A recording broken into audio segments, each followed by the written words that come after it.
उनको मालूम नहीं उस पहाड़ की उस महिला का जिसके पेट में बच्चा होता है, सर पर बंठा होता है, बंठे में फुलटा होता है पानी भरा हुआ, कंधे में कपड़ा होता है, और उसके बाद 1.5 किलोमीटर पानी चढ़ाई चढ़कर पानी लाती है, और उसका बेटा विनोद चमोली घर में गाय को गोबर निकालना होता है स्कूल जाने के बाद। वो पीड़ा आपने सही नहीं सही है काली जी, इसलिए आप बीच में खड़े हुए हैं। आपको संज्ञान होना चाहिए कि किस व्यक्ति आड़े आप खड़े हो रहे हैं, मालूम होना चाहिए आपको। आपको पता नहीं कौन व्यक्ति बोल रहा है और क्या बोल रहा है। आपने 2 लट खाए हो ना खाए हो, विनोद चमोली ने रासुका झेली है, 2 बार जेलें झेली है, रामपुर के जंगल में गोली मारी जा रही थी। हम इस राज्य के लिए खपे और इस राज्य में हमको खपना है। मित्रों, हमारा सौभाग्य कि हमने इस आंदोलन को जिया है, और मैंने ही नहीं, तमाम मेरे साथी यहां पर बैठे हैं, धन सिंह जी भी बैठे हैं, गणेश जोशी और मैं तो कंट्रोल रूम में गोली मार दी गई होती हम दोनों को। मैं रासुका से जब वापस आया, दोबारा जब हम जेल गए तो हम इकट्ठे गए थे। प्रेमचंद अग्रवाल जी के साथ क्या क्या हुआ सबको मालूम है। बहुत सारे लोगों ने, हम लोगों ने इस आंदोलन में शिरकत की, और परिणाम हुआ कि राज्य बना। लेकिन पिछले सदन में जब हम क्षैतिज आरक्षण पर चर्चा कर रहे थे तो हमारे साथी सदस्य आपस में उलझ गए। मुझे खड़ा होना पड़ा। मनसा उनकी गलत नहीं थी, नियत बहुत साफ थी। भुवन कापड़ी जी ने विषय उठाया, केड़ा जी ने विषय उठाया, लेकिन ऐसा लग रहा था कि दलगत राजनीति में यह विषय कहीं बढ़ जाएगा। और जब हम आंदोलन के और आंदोलनकारियों की बात करते हैं तो उसमें दलगत राजनीति सामने आ नहीं सकती। हम दलीय आधार पर चर्चा नहीं कर सकते उसमें। तो हम सबके सब उस सदन के सदस्य हैं जो इस आंदोलनकारियों की शहादत पर राज्य मिला और उसका सदन है, जो तमाम आंदोलनकारियों के संघर्ष के बाद राज्य मिला और उसके हम सदस्य हैं। तो आंदोलनकारियों के विषय पर कोई चर्चा हो रही हो, उस पर सदन बटे,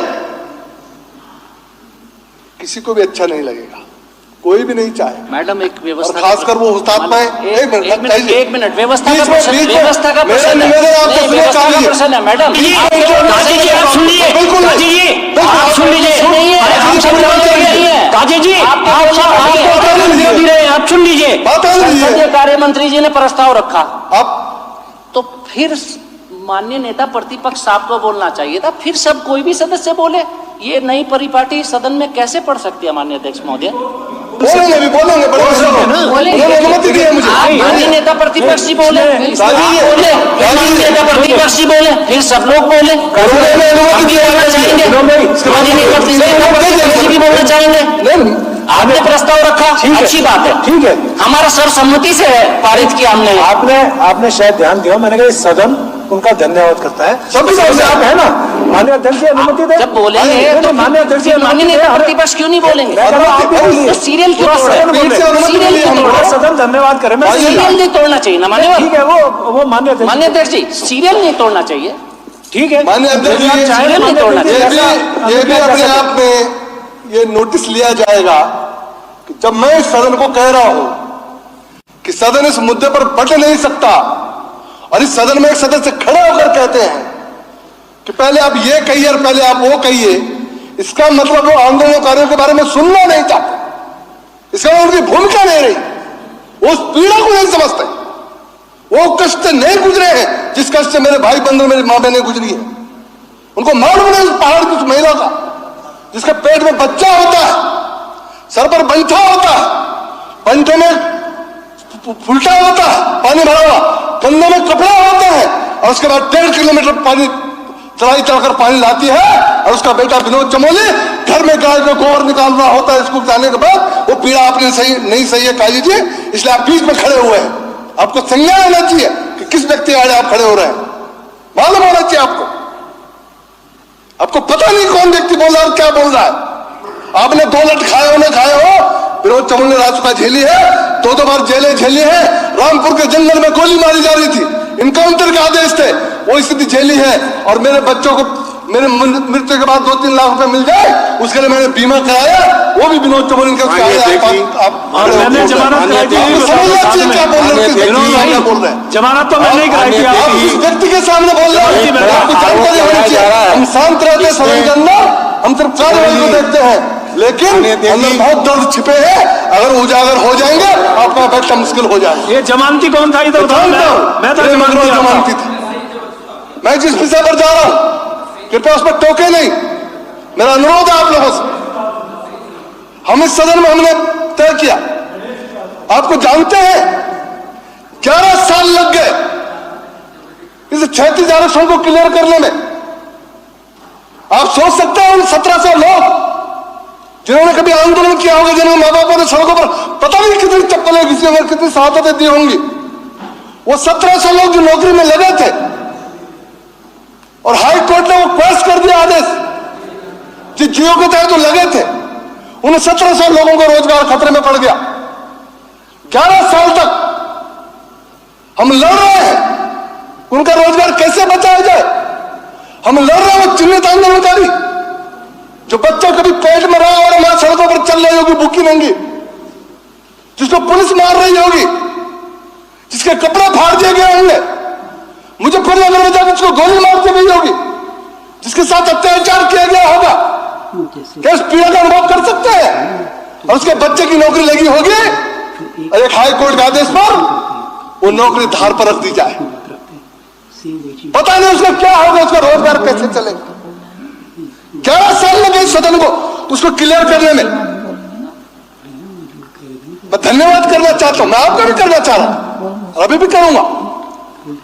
उस दिन जब ये सदन में विषय आया, मेरी सरकार इस विषय को लाई, भुवन कापड़ी जी ने विषय शुरू किया, केड़ा जी ने विषय बढ़ाया, और जब हमने उसका अध्ययन किया तो उसमें कुछ खामियां मुझे दिखाई पड़ी।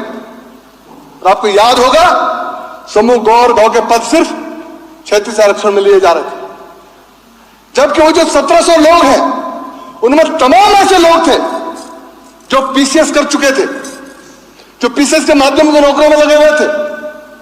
अगर हम उसको पास कर देते तो मित्रों उनकी नौकरी का क्या होता है। अपने मैंने कहा था कि मेरा उत्तराखंड का बच्चा चपरासी बनने के लिए पैदा नहीं हुआ, इस प्रदेश की हर नौकरी पर मेरे बच्चे का अधिकार है, मेरे परिवार के बच्चे का अधिकार है, उत्तराखंड का अधिकार है। इसलिए उस पीसीएस की सर्विसेज उसमें होना चाहिए। इस विषय को लेकर यहां पर कमेटी गठित हुई। मैं धन्यवाद कर लूंगा अध्यक्ष जी का। आपके पिताजी भी जेल गए थे, सांसद रहते हुए जनरल खंडूरी जेल गए थे, मुझे याद है। आज यहां पर तमाम लोग बैठे हुए जो जेलों में गए, गणेश जोशी मेरे साथ जेल में थे।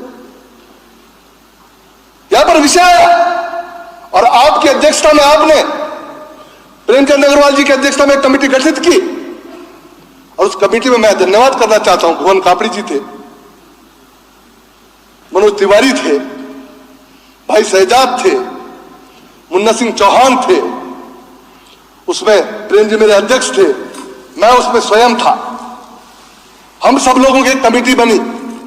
आप जानते हैं अधिकारियों का रवैया क्या होता है, लेकिन मैं आज प्रेम जी का भी धन्यवाद करना चाहूंगा। ये उस कमेटी के अध्यक्ष थे, संसदीय कार्य मंत्री। हम लोगों ने कुछ शर्तें रखी, हमने कहा इन शर्तों पर 36 आरक्षण मिलेगा, आप उसकी व्यवस्था कीजिए। तमाम खामियां थी। यह प्रस्ताव हरीश रावत जी की सरकार में भी गया था, लेकिन दुर्भाग्य यह रहा कि वो अध्ययन करके नहीं गया। हाई कोर्ट ने किन कंडीशंस पे वो जो जीवन नारायण तिवारी जी के टाइम पर हुआ था उसको क्वेश्चन किया था, उन कंडीशन को ठीक से पढ़ा नहीं गया, उसको दुरुस्त नहीं किया गया।